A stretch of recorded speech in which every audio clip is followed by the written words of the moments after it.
السلام علیکم ناظرین اکرام، آپ یہ ویڈیو دیکھیے پھر اس پر بات کرتے ہیں۔ نہیں کر سکتے، لیکن اختلاف میں نرمی پیدا کرنا اور اس کے لیے مثبت رویوں کو اختیار کرنا یہ تو ہمارے بس میں ہو۔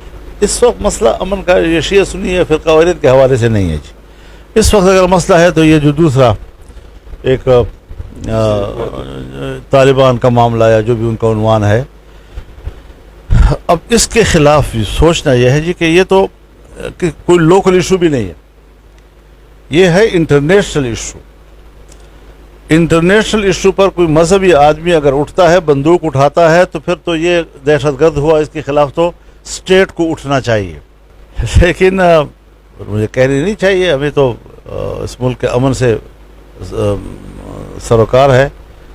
اگر یہاں پر آج ایک عنصر اٹھتا ہے اور وہ کہتا ہے میں علیحدگی پسند ہوں، مجھے الگ وطن چاہیے، اب یہ اقتدار چاہتے ہیں، یہ کہتے ہیں کہ تم جو کرسی پہ بیٹھے ہو یہاں میں بیٹھوں گا، تم غلط بیٹھے ہوئے ہو، چاہے بندوق کے زور سے۔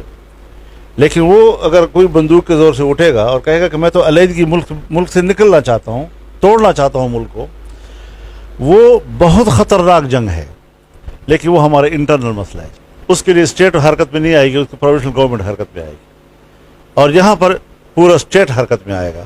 تو یہ جو ہم ترجیحات ہماری جو ہیں وہ ترجیحات ہی غلط ہے ہماری۔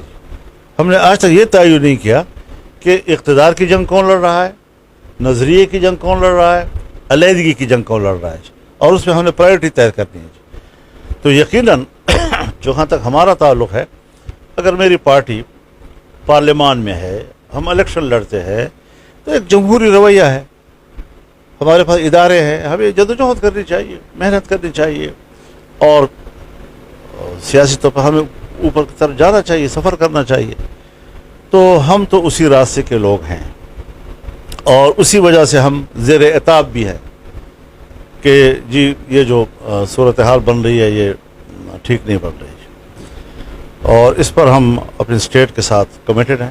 ہم نے حلف اٹھائے ہیں پارلیمنٹ کے اندر، بار بار حلف اٹھائے ہیں، اسی آئین کے حلف اٹھائے ہیں، ہم اپنے حلف پر قائم ہیں۔ اور جس آئین کا میں نے حلف اٹھایا ہے، اس آئین کا جہاں یہ تقاضا ہے کہ اپنے مطالبے کے لیے بندوق اٹھانا ٹھیک نہیں ہے، یہ خلاف آئین ہے، یہ خلاف قانون ہے، اسی طرح اگر ایک ادارہ اپنے دائرہ کار کے حدود سے تجاوز کرتا ہے، یا میں تجاوز کرتا ہوں اور فوجی وردی پہنتا ہوں، یا فوج تجاوز کرتی ہے، سیاستدان بنتا ہے، تو اس روش کی بھی ہم نے مخالفت کی ہے، اور اس کی بھی ہم سزا پا رہے ہیں۔ تو ہم تو دونوں طرف سے مارے جا رہے ہیں نا، لہذا ہمارے لیے دعا کریں، ہم بڑی مشکل پگڈنڈی پہ سفر کر رہے ہیں لیکن ہم سمجھتے ہیں کہ ہم صحیح راستے پہ ہیں، ہم نے صحیح موقف لیا ہوا ہے، ہم نے کسی کے ساتھ دشمنی نہیں کی، ہم نے وطن کے ساتھ وفاداری کی، اور اسی روش کی بنیاد پر ہمیں آگے بڑھنا ہے۔ تو رابطہ ہی ہمارا ختم کر دیں۔ میں گاؤں میں جاتا تھا، میرا پورا ڈیرہ اسماعیل خان اور ٹانگ کا کوئی ایک گاؤں ایسا نہیں ہوگا جہاں میں پہنچاؤں جی۔ تو آج یہ صورتحال ہے کہ ہم گھر سے باہر نہیں نکل سکتے جی۔ کیوں؟ اس کی وجوہات تلاش کرنی چاہیے، ان کے اسباب تلاش کرنے چاہیے۔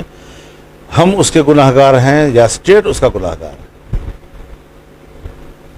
اس کا جائزہ لینا چاہیے، ہمیں حقیقت پسندانہ بنیادوں پر اس پر غور کرنا چاہیے، اور پھر جا کر ہم بیٹھے اس بات پر کہ بھئی مشکل کہاں سے ہے جی، اور مشکل کے جو عناصر ہیں اس کا جو تعین آپ نے کیا ہے کہ واقعی وہ عناصر ہے، یا ہم غلط عناصر کو چن کے یہ اسٹیٹ کو ان کے خلاف جو ہے متحرک کر رہے ہیں۔ تو یہ ساری وہ چیزیں ہیں جو قابل بحث ہیں، ڈیبیٹیبل ہیں۔